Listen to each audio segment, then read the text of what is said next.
আমরা বিকেল 3টে থেকে অপেক্ষা করছিলাম যে আজকে সাবেক কুখ্যাত প্রধান বিচারপতি খায়রুল হককে আদালতে নিয়ে আসবে।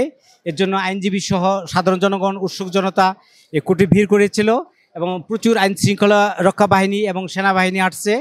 এর মধ্যে সবাই সারিবদ্ধ হয়ে দাঁড়িয়েছিল তাকে দেখার জন্য বা তার বিচার চাওয়ার জন্য। এর মধ্যে আমরা হঠাৎ করে দেখতে পারলাম যে আমাদের সিএমএম কোর্টের যে বাথরুমের দরজা আছে একটা আলাদা, সেই ভিতর দিয়ে তাকে আপনার এজলাসে নিয়ে গেছে, অর্থাৎ মূল রাস্তা দিয়ে তাকে আনতে পারে নাই কে। সে এতটাই অপরাধী যে একজন দেশের প্রধান বিচারপতি হয়ে তাকে বাথরুমের দরজা দিয়ে এজলাসে উঠতে হয়েছে।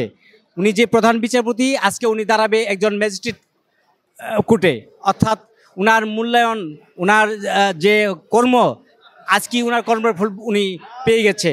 কারণ 2014 সালের পর থেকে যে নির্বাচন হয়ে গেল এবং উনি যে তত্ত্বাবধায়ক সরকার বাতিল করলো, এই তত্ত্বাবধায়ক সরকার বাতিল করার কারণেই শেখ হাসিনা এই একচ্ছত্র ক্ষমতা।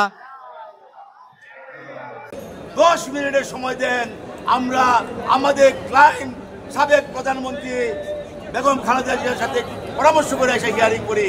উনি 10 মিনিটের সময় না দিয়ে বেগম খালেদা জিয়াকে উচ্ছেদের বিয়ানি আদেশ দিয়েছিলেন।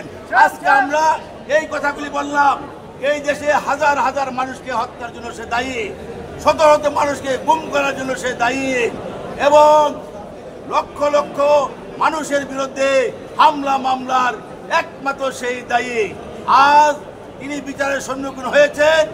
আমরা মাননীয় আদালতকে বলেছি যে দ্রুত চার্জশিটের ব্যবস্থা করে তাকে বিচারের আওতায় এনে সর্বোচ্চ শাস্তি আমরা মাননীয় আদালতের কাছে কামনা করেছি দ্রুত সময়ের মধ্যে।